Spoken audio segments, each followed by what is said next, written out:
Hello, my dear, darling, wonderful, amazing 6th grade art students. This is an introduction video to all of the things you'll need to know about clay for this quarter, okay? We will be starting with clay to make our food sculptures, and there's so much you need to know. Some of this may be a review, but this is sort of how we do clay in Miss Mariscal's room, okay? So please be patient. And if you have any questions, feel free to ask me later.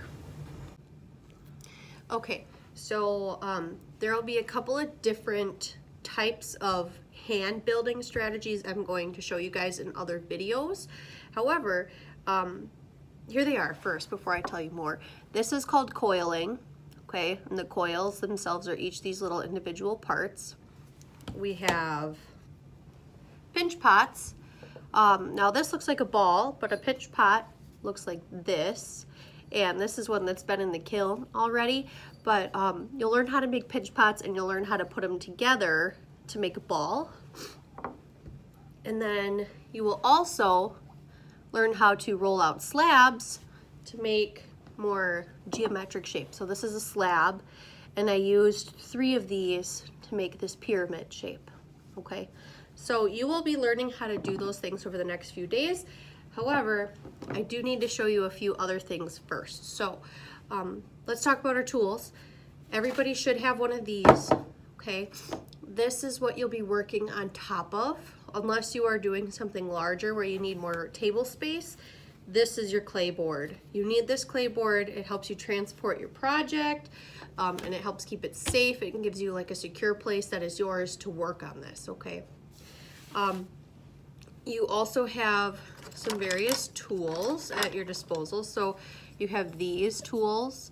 These tools here are wooden tools. They have a variety of different ends. You can see this one has a flat end here. This one has more of like a knife style end. And these are great for smoothing parts of your sculptures out. So for example, I could use this one to kind of help smooth out some of the lumps and bumps on my ball here. I can use it to help smooth out some of my coils. So you can kind of take this end as kind of like a finger, and you can just kind of use it to press into the clay and kind of fill in those gaps. Okay, so they're great for smoothing. They're also great for drawing on things. So if you wanted to draw into a piece, you could draw some thicker lines with some of these. So wood tools are really versatile. They're really great for a lot of different things. We also have needle tools. Now needle tools in here look a couple of different ways. There's one type. This is basically just a wooden stick that has a paper clip taped to the end of it. I need to make some more of these, so don't let me forget. I'll make some more needle tools. We also have some of these. Now these are kind of getting beaten up. This one lost its tip on both sides, but these are like really pointy needle tools that you can use to do really delicate fine lines in clay and that kind of stuff. We also have loop tools. Loop tools are great if you have a really thick piece of clay. Say I wanted to make this into, make it hollow inside. I could use a loop tool like this to kind of gouge out some pieces. So I can kind of dig in there and use it to take thickness out of my clay. It's really great for that. If you ever have really thick pieces of clay, this is the tool you want to use, okay? One thing you do need to remember is the thickness of your clay. You do not want clay that's any thicker than your index finger, and the reason is it takes a really long time to dry, and then it, if it doesn't dry out by the time I put it into our kiln, it may blow up in the kiln, okay? The other thing you need to remember while you're working with clay is if you ever make any shapes like this one, you never want to just leave it like this. You always want to put a hole in it, because if there's any air trapped inside of your sculpture, that is another way that clay can explode in the kiln. So those are pretty much the only 2 ways that that can happen, is if you're not, if your clay is too thick, or if there's air trapped inside. So just be mindful of that as you're working with your sculpture. I always like to help check, but this is a good thing for you to watch out for on your own, okay? The other thing you'll need to learn how to do is how to attach two pieces of clay.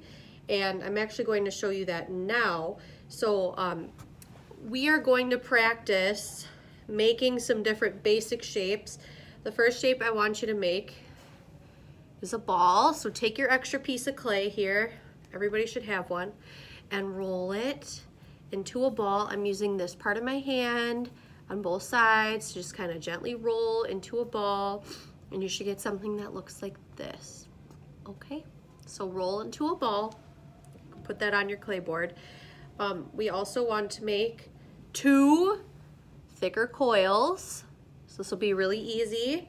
You just go ahead, take one piece of your clay and roll it this way in between your hands, just back and forth this time to make a coil. And then I like to just simply tap the bottoms on the clay board so that they're flat now instead of pointy. So we'll do that twice.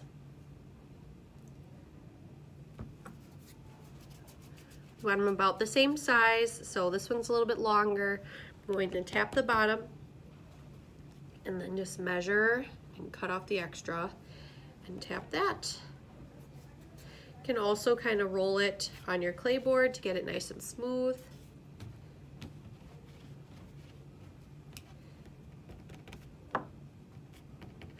Okay, so there are 2 coils for you.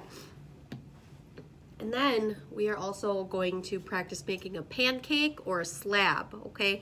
Right now, I'm going to show you how to make a pancake because it's really simple and easy and something you can do with your hands. A slab is something I'll show you how to do in a different video because it takes some extra steps. But first you want to roll into a ball, again with this part of your hands, not with your fingers, this part, okay?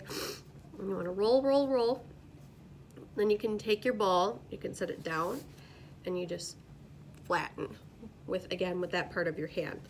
And you can, I like to peel it up so it doesn't get too stuck, flip it over, push again, and there you have a little pancake. It's flat and it's round, okay? We have 3 shapes now. We have 2 coils, a ball, and a pancake. Right now what we're going to do is practice attaching these things together because that's really important. To attach any 2 pieces of clay, you need to do what's called slipping and scoring. Slipping and scoring is really important because it's kind of like glue. It's glue for clay. And if you don't use the glue, there are times where your pieces can fall off in the kiln as it's cooking in the kiln. And then, I mean, later you have to either glue it back together or maybe it can get damaged. It's just really difficult if things fall apart. So you want to use some glue. To make slip in this class, we have just a little container of water. Every table will at least have 2 of these, and some toothbrushes. And no, these are not used toothbrushes. They have only ever been used for clay. Okay, so we have a toothbrush and a little container with water. We don't need a ton of water, just a little bit. I'm going to take my toothbrush and I'm going to find a spot on my pancake to just sort of scrub back and forth. And you can see all of that water is starting to turn the clay kind of a lighter color, and I'm starting to put some little grooves in there. The grooves are called the score marks, and the slip is all of that light gray clay. So that's the glue, and you need the score marks because they help give it some more surface to stick to. Whoops. And you don't just want to score the pancake though. You want to score the bottom of your coils as well. So I'm going to score that. And again, you can see it's got some slip on there and some score marks. And I'm going to take this coil and firmly just kind of push it down into the pancake, okay? I like to just kind of smooth everything out so it's nice and stuck on there. You can kind of see if you pull it up, it shouldn't really be able to fall off on its own anymore. It should be nice and stuck. I'm going to do the same thing to this one. I still have some slip and score marks left over on my pancake. If you don't, go ahead and add them back on, but I'm just going to slip and score my coil, and I'm going to put it right on my pancake just like before. I'm just going to smooth it out at the bottom as best as I can, and again I can pick it up by this piece and it won't fall off. Okay, so you need to really make sure that's kind of like your test. You don't want to do that with your real project, but it is something you are going to want to do. Okay, so now you can kind of bend these any way you want. You can kind of be creative with it. I think I might do something like that where I have it kind of bent over, and then now I'm going to attach this ball somewhere onto my my sculpture here, but this is a little bit thick. This isn't a piece I would actually want to put into the kiln because it's a little bit too thick. This part may not make it out. So, you know, if you want to flatten it a little, you can, just to kind of take some of that thickness away. You can make another small pancake if you want. But again, this is practice for you to slip and score those pieces together. You can kind of do this however you want. You can attach this piece wherever you want it to go, and then just kind of practice pushing them together like this. And there you go. So I have this like nifty little sculpture. I'm not actually going to keep this. I'm going to crumble it up into a little ball in just a second, but you can see I slipped and scored all these pieces together. None of them are falling off, and that is how I securely attach everything. So slipping and scoring is something you'll need to know how to do for these other videos. So now it's time for you to practice slipping and scoring some pieces together. If you would like to smush it all up and try to make something else, you are certainly welcome to. Also, you can practice using these tools today as well. All right, you guys, thank you, and have fun playing with some clay.